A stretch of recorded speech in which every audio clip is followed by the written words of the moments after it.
Chers paroissiens, chers amis, que Dieu notre Père et Jésus-Christ, notre Seigneur, vous donne la grâce et la paix. Beaucoup disent que la peur est le sentiment le plus partagé de nos jours. Les changements climatiques semblent irréversibles, il y a trop de conflits, le terrorisme gagne du terrain, les systèmes politiques et économiques sont fragiles, l'équilibre mondial est souvent menacé. La pandémie Covid-19 continue avec son cortège de morts et de malheurs. Notre monde fait peur. On a peur. Dans la parole de Dieu de ce dimanche, il est question de peur. Le prophète Jérémie nous parle de persécution, de calomnie, de la main des méchants qui s'abat sur lui. Il vit dans la peur.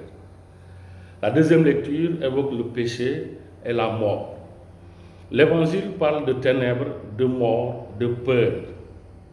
On sent dans l'exhortation de Jésus une réponse aux appréhensions de ses disciples qui réalisent en fait que témoigner de Jésus peut provoquer la foi, mais aussi le mépris et la haine. C'est risqué et ils ont peur.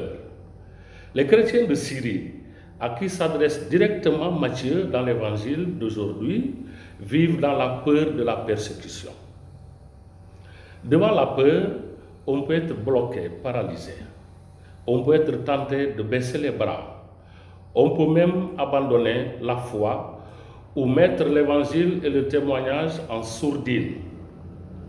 On peut par contre continuer à espérer, à se battre pour semer la confiance, pour faire grandir le royaume de Dieu, pour faire triompher la vie, l'amour et la paix. C'est à cette dernière attitude confiante et courageuse que nous invite la parole de Dieu de ce dimanche. Bien comprimé, Jérémie continue sa mission. Il invite même à louer le Seigneur qui délivre le malheureux de la main des méchants. Saint Paul nous dit qu'en Jésus, la grâce et la vie ont vaincu le péché et la mort. Jésus avait prévenu ses disciples que dans le champ missionnaire, ils seront comme des brebis au milieu de loups. Dans l'évangile de ce dimanche, il leur explique qu'ils doivent néanmoins témoigner de leur foi au grand jour. Il les exhorte à proclamer sur les toits ce qu'ils ont entendu au creux de l'oreille sans rien craindre. Le fondement de ce courage se trouve dans l'amour tout-puissant de Dieu dont il comble ses bien-aimés et ses envoyés. Ils ne craindront pas ceux qui tuent le corps mais ne peuvent tuer l'âme. Ils sont plus précieux que les moineaux à qui Dieu conserve la vie. Jésus s'est toujours entouré de nombreux collaborateurs à qui il fait entièrement confiance pour poursuivre sa mission. Tous les baptisés doivent s'en rendre compte. Poursuivre sa mission, c'est perpétuer son enseignement, son projet et son modèle de vie. Pour dire sa parole, il nous faut comme lui enseigner un homme qui a autorité et non pas comme les scribes. Pour vivre comme lui, nous devons garder en mémoire que là où il passait, il faisait le bien et guérissait tout ce qui était sous le pouvoir du mal. C'est dans cette imitation quotidienne de Jésus que nous lui ressemblons mieux, que nous témoignons de lui et que se joue notre avenir en Dieu. C'est jour après jour qu'il nous faut affermir notre appartenance au Christ.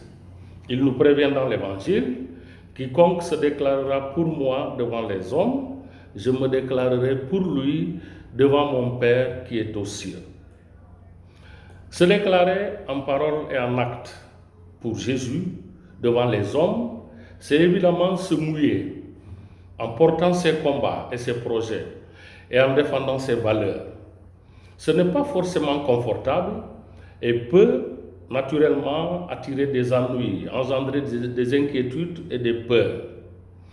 La question est de savoir si nous restons paralysés par nos peurs ou si nous mettons notre confiance en Jésus-Christ, vainqueur de tout, et qui nous invite à ne pas avoir peur.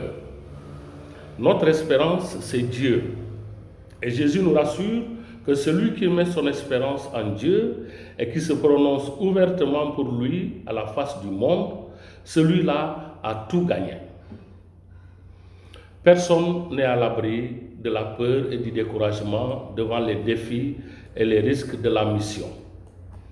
Mais n'ayons pas peur de nous montrer chrétiens et d'agir en chrétiens, de nous prononcer pour Jésus, de témoigner de notre foi, de nos valeurs, de ce qui est beau et grand pour nous. Le Seigneur Jésus a pris l'engagement. Soyez sans crainte, même les cheveux de votre tête sont comptés.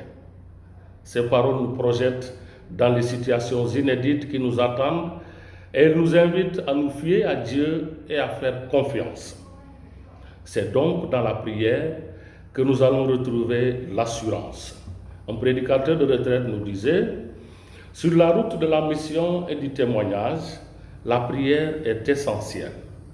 Elle garde le témoin dans l'humilité, elle éclaire ceux qui cherchent ce nouveau chemin à travers les difficultés, elle soutient ceux qui défaillent. En somme, elle met le témoin en relation avec son Dieu d'amour et cela le garde dans l'espérance. » Que Dieu Tout-Puissant vous bénisse et vous garde, le Père, le Fils et le Saint-Esprit. Suivons les consignes sanitaires dans la responsabilité, la prudence et la vigilance. Bon dimanche à tous.